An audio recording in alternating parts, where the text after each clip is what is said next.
Boy, this isn't the movie you were expecting us to review this weekend. Hey everyone, it's me, Aaron. I'm Michelle. This is our post-Geekout reaction for Strangers Pray at Night, and that camera is giving us way too much headspace. Hold on. Better. Yay. We are doing this last minute. For anybody who doesn't know, the post-Geekout reaction is just a discussion between the two of us about the thing that we just watched, and that does include full spoilers, although I'll hold off on most of the spoilers till the end of this, so it's gonna be mostly just a regular review. But before we begin, little story. I know that there are way bigger movies out there coming out this weekend. There were 4 big releases this weekend, and I even asked in a poll, I said, listen, of course we're doing Wrinkle in Time. That's the big one coming out. But in the order, which are the other movies you guys would prefer to watch this review? Gringo, Hurricane Heist, or Strangers? Strangers was in last place. Nobody cared about us watching this thing, but my weekend has sucked. We have tried to go and review pretty much all 3 of those other movies. Yeah. And every time we've gone, like, it's been, the trains have been just terrible and just delayed us. We got there and it was sold out hours in advance, or I got to the place and then it turned out that they now no longer accept Movie Pass, which is what I used to get into all these movies. So yeah, this was the last minute. I can't. Everything has failed. I've been trying for 3 fucking days now to see these movies, and I can't see any of them.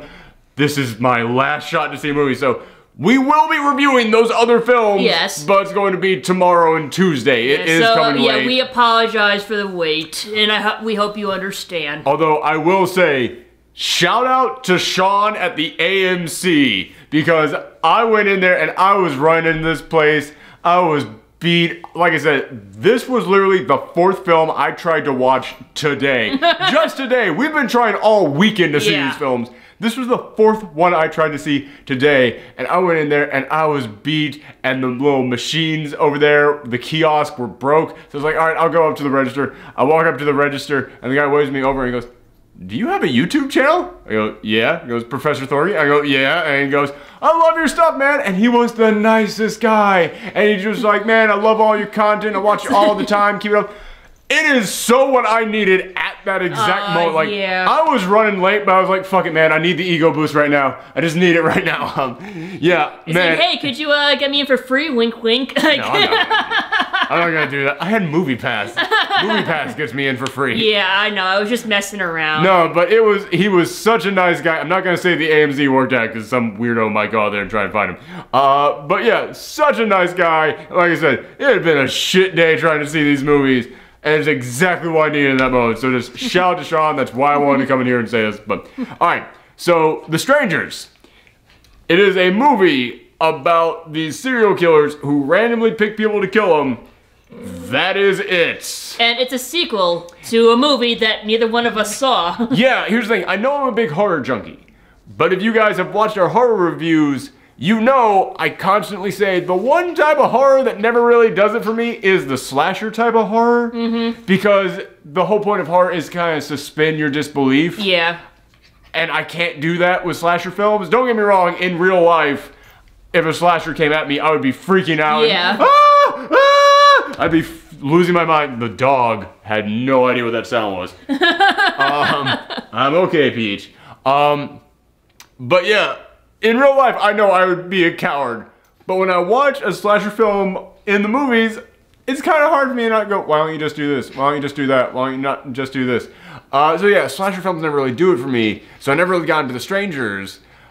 But I do know what the premise of The Strangers is. The Strangers are kind of meant to be all about, hey, just random bad luck, kind of. Just like, hey, you just happen to kind of be the person they pick. Like, there's no vendetta they're after. The strangers weren't murdered by these people's parents and now they're coming back as ghosts. It's nothing like that. They weren't like, they didn't drown in the lake because the camp counselors weren't paying attention. It's nothing like that.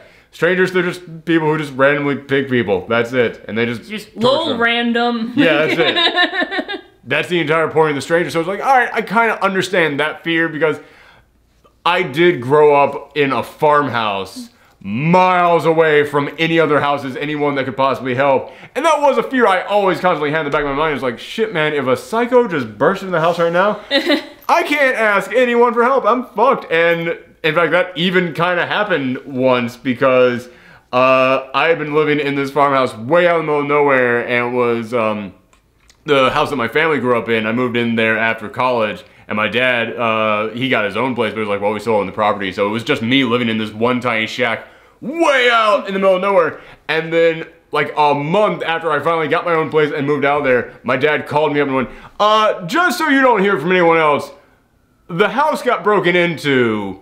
You know, since you no one lived there, no one was in there, so no one was hurt. But we think it's these people who murdered someone on the other side of the river the other night.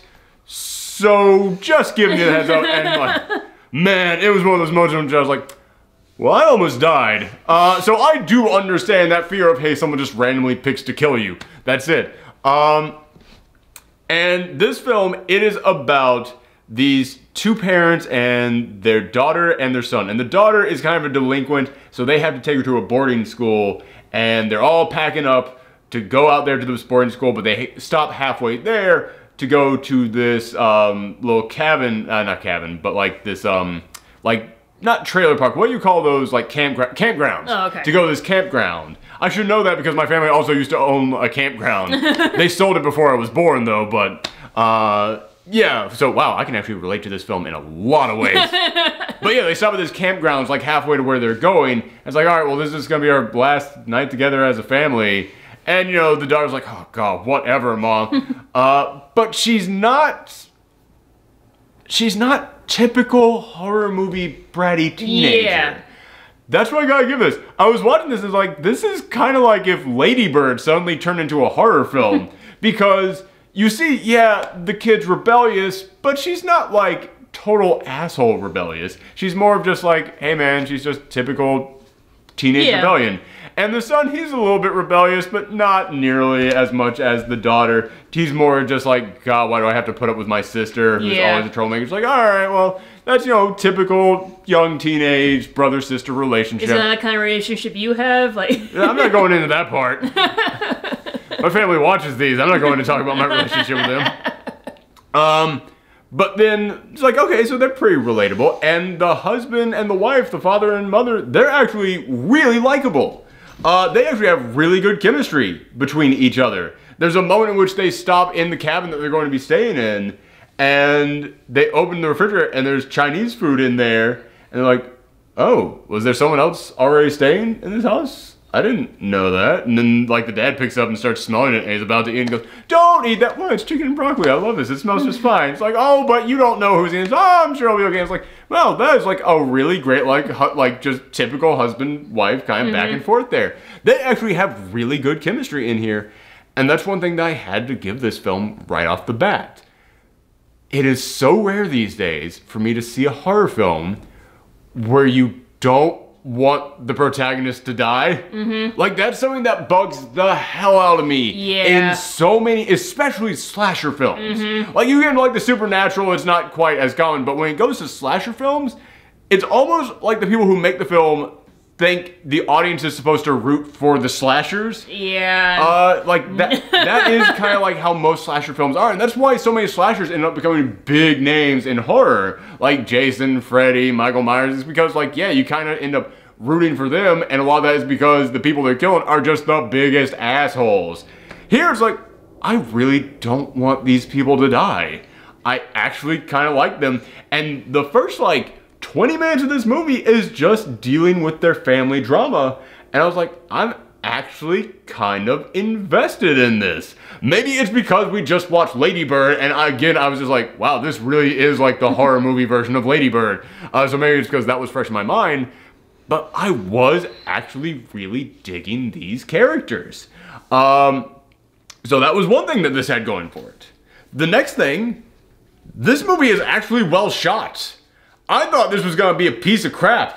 I thought it was just gonna be a slapped together, like, asylum film that was like, fuck it, no one working on this thing cared, just throw it out there. It's a sequel to a film that came out so many years ago, people don't even remember it. Why are we even doing this? This is just a cash grab for anybody who might still like that old horror film.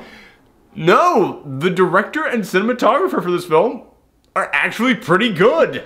I was genuinely stunned, and I realized this, there came a moment in which they stopped at a diner, and the daughter didn't want to come in, and she was just out there by the car just smoking, and the mother was like, all right, I'll go and talk to her. And then she walks out there, and then she takes a cigarette, but then she starts smoking it too, and she passes it back to her daughter and goes, don't tell your father. And like they just have a communication back and forth about how like the mother can't relate to the daughter, and how we're sorry that we gotta do this. Oh, you know, we're just trying our best, just back and forth.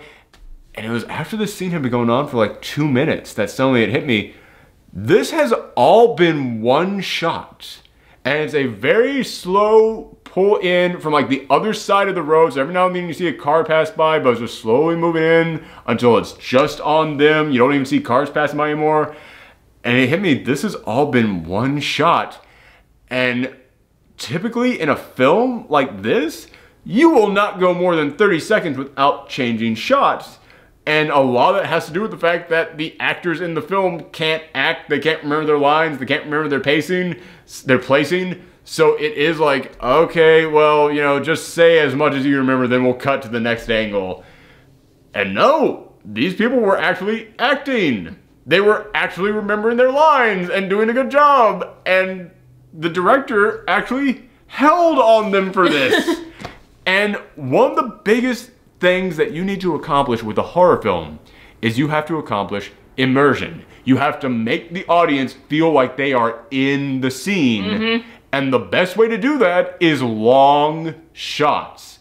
Not long shots, that means shot from far away. Long takes, long cuts. Like basically just a long scene where you do not change your camera, you just hold on that, because whenever you cut, that's when it reminds the audience, oh, I'm in a movie. So yeah, I was like, oh my god, this is actually pretty good. Can they keep this up? And then they get to this campground, and the campground is completely abandoned. And I was like, oh, this is actually a really creepy ass setting, and they make full use of the creepy ass setting in here.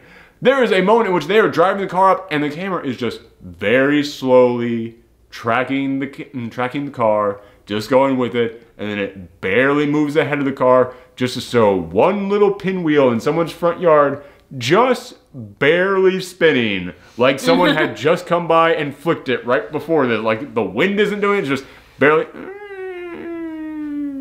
As the car comes by, it's like, that was a damn good shot! Did I come into the right movie? Like this really felt like I just walked into like some really unique indie horror film. The first act of this film is actually great. And I was stunned by that because, yeah, I didn't care about The Strangers the first time around. And I'm looking at this like, was the first one like this? Was it just as good as this? Also, why are so many people giving this bad reviews? Like, I was still sitting there going, all right, it's coming. We have yet to get to the actual slashing in this film. We're still just on the family. Let's see if it loses its goddamn mind. And we got a little taste of that because this thing opens up with them, with the strangers actually going to the people who run the campground and murdering them. They're the first ones to die. And it opens up with this woman. She hears the knocking at the door. It's this old lady. She walks up the door. She looks outside and there's no one there. And then she turns around and there's a silhouette of someone like in the corner. She's like, who are you? How'd you get into my house? She wasn't the best actress. But slowly moving in on this silhouette just standing there. And I was just sitting there like, and you're going to jump at the camera in 3, 2, 1, -1, -2. Are you not going to do a jump scare?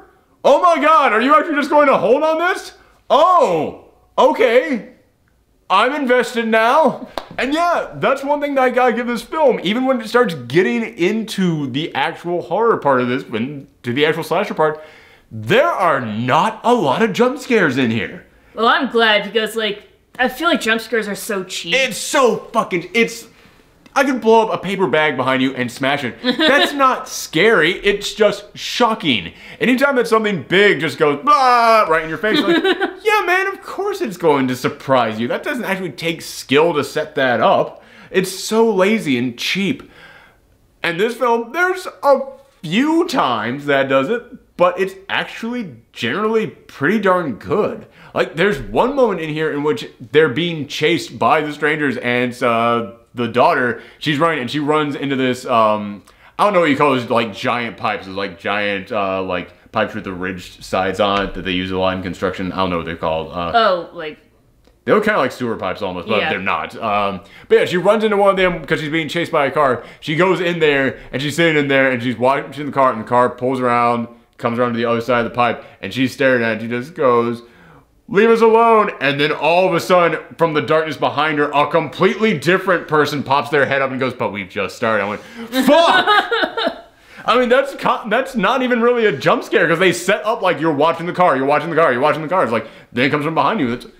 That's actually really damn well set up. There's a lot of things like that in here. I mean, there's a moment in which she starts getting chased by the car. She had no idea the car was behind her, and she's just like walking, she's hobbling along, and then you just see the lights behind her, and that audience lost its shit at that moment. Yeah, the scares in here are actually framed very well. They're shot pretty damn well, and it's characters that I like. And yeah, I can't believe I'm saying it, but I was actually really digging this film, except for the strangers.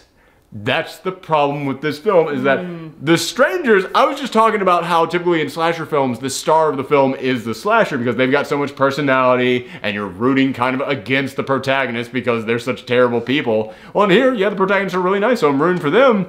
The strangers have zero personality in them. They only say like 2 lines among the 3 characters in there in this entire film. There's no motivation behind them, which again, I understand that. I understand that's the point of the strangers. It's that fear of, what if someone just randomly showed up to my door and decided to kill me? What if someone just randomly decided to fuck with me? For no reason, because, and I understand the fear behind that, because if the killer has a motivation, it's like, well, then I better not have done that. As long as I don't do this one thing, then I'm good. As long as I don't go to that place, then I'm good. As long as I don't screw over this person, I'm good. And the fear, you know, I get the fear of this is like, well, it doesn't matter what you do with your life. It could just happen to you. But man, they are boring ass characters. They are non-existent characters. The only thing that they have going for them is that they apparently love 80s love ballads. Because anytime that they are near like a radio, like anytime that the one of them is driving the car, they switch it to the like 80s love ballads. That's it. When they turn the power on in this one building, 80s love ballads start coming on. That's their weakness. Just carry around a radio and have it like on. Hold the boombox over your head like John Cusack. Yeah. Oh man, it's like Jason's mom's sweater. Like if you just put that on, they're just like, oh. Yeah, and it's like, I kind of get it. I get it's supposed to contrast the horrible shit that's actually happening in here, but it's so like, why? Maybe it's explained random, just like them. Yeah, it really does kind of feel like they were just like, well, we gotta do something disturbing. Wouldn't it be disturbing if a love song was playing while someone was murdering someone? I was like, yeah, if I had a little bit more connection to the people. Instead, it's just kind of weird. Yeah, and because you are so rooting for these characters, it makes you root against the strangers even more. So this has always been my problem with horror films. Not horror films, but slashers. Is like I said, it's hard for me to immerse myself in them, because when I see someone coming at someone with a knife, what do I always say, audience? 1 foot forward, BAM! That's the way to survive a slasher film, is just to remember how long and powerful your leg is. People don't seem to remember your leg is one of the most powerful muscles in your entire body. And it has a far longer reach than someone holding a knife. And there is a moment in which you see, it's after the daughter and the son. Like, the daughter ran off and they're like, well, go and get your sister. All right, fine. They go out there and then they see like one cabin with the door just wide open and no lights inside. They're like, oh shoot, what's that? They go inside and it's the people that were murdered at the beginning of this thing. And they go run, which again, it's like, okay, they're not doing stupid stuff. It is something that I can see like typical teenagers doing. So they are still kind of likable. It's like, oh shoot, random cabin open. All right, let's check that out. Although when they open the door to the bedroom, a dog comes running out, because there was a dog in the beginning of the film. I kept waiting for that dog to come back. That dog never comes back in this film. That Does the dog die? Does No. it get killed? Okay. The dog does run away, but I was like, man, I kept waiting for like a moment at the end of this film when like there's one stranger left and it's like, no, don't. And the dog just runs in, jumps and takes him out. I was like, random dog, random murders. no, the dog was introduced. That's not random. But yeah, so they come back and then the father goes, all right, you two go back to the cabin, call the cops. The son and I, we're going to investigate this cabin just to make sure that everything's okay. You get back to the cabin we're staying at, call the police. As soon as the mom and the daughter get back to the cabin, all their phones have been smashed. Like, that's actually pretty damn creepy. And then you see one of the strangers come in, and it's this girl just wearing like a doll's mask, holding a knife, and they're screaming, no, leave us alone, no. And it's just like, bam. It's problem solved real quickly. Yeah, I couldn't really help myself. I did fall into that same old trap again. And like but I will say, I didn't fall into it nearly as much as I normally do. Because the characters in this film, they do tend to do most of the things that you would think to do. Again, they're in a location where they can't call for help. They're at like a campground way out in the middle of nowhere. Like this thing was shot in Kentucky, and like I said, I kept feeling like it was like how I grew up in North Carolina. It's like, yeah, they captured that feeling. So yeah, there's not a lot that they can do here, but they keep thinking of stuff to do whenever they can. So they are smarter than most, but again, like there's a moment in which the son finally loses it. And they found a gun earlier on in this film, and they were pointing the gun at one of the strangers and was like, are you gonna kill me? Ha ha ha ha ha. And this was after the mother and father had died, so it was just the brother and sister. And I was like, the whole audience was screaming, shoot her, shoot her, shoot her. Honestly, I hate when audiences do that, because here's the thing. Whenever I hear people say, well, why didn't you just kill him? I was like, I don't think you understand the mental pressure and the mental gymnastics your mind goes through in order to convince you to take a life. Even with all this shit going on, I understand, like, yeah, man, you still can't, like, flip on the killer switch there. It's not something that most people can just do. I understand that. But later on in this film, when he finally does lose it, and he attacks one of them and takes her knife and stabs her and kills her, the big boss guy comes in, and he's the guy just carrying an axe, dragging it behind him. And then they get into a fight. And you would think, he's got a knife, this other guy has an axe. Clearly, he is at an advantage. Again, I can't help myself in these situations. I can't immerse myself that much. I was looking at it, it's like, actually, if you have a knife, you have the advantage against a guy with an axe. Because axes have a longer reach, but they're slow, they're sluggish, and if you miss with the axe, you are wide open, because you have to then pull it back again to do a swing again. And yeah, this guy kept missing him with the axe, and I was like, the moment he misses you with the axe, done, over with. That's it. There's no wind up for a knife. So yeah, it's one of those where the tension in moments like that, they kept kind of draining out of me. Because I still, like, it's the problem I have with all slasher films. I just can't escape those moments. But, goddamn, I gotta give it to this film. The long shots that keeps doing, the cinematography, because the lighting in this film is really damn good. Honestly, I don't quite understand why this is getting so many bad reviews. The only thing that I can think is, as I said, the strangers themselves are boring as fuck. There is zero personality to them, there is nothing to them. I get that's the point of them, but it's still a critique. You have to bring it up. But the other thing that I can understand people having to complain about in this film is this thing is short.